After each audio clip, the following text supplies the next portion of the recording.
Роска е едната от машините за садене на картоф. Това се отваря. На боб. На боб. Не, това не е на картоф, това на бобо.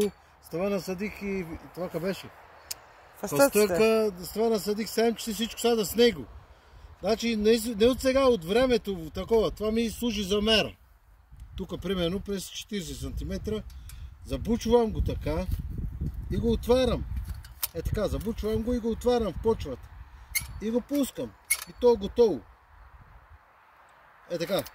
Значи забучвам так и това е так. Забучвам е така, вътре го отварям в почвата так. Обаче не увезу горе и съм готов. Така.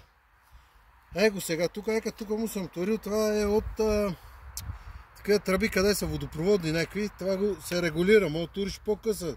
Такова аз го съм купил това допълнително. Чакай малко, сега другата. Другата, тая я ползвам за комбите. Е тая. Тая е същата, его сега това винт тук. Дека навиваш на какъв размер искаш.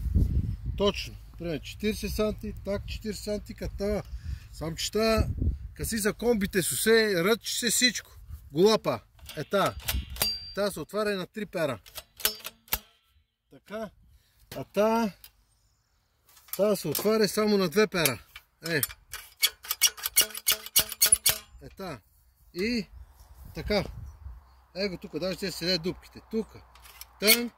Следващата дупка. Тънк. Следващата дупка. Тънк. Набивам так. И е толкова на 6-7 см тук разстояние.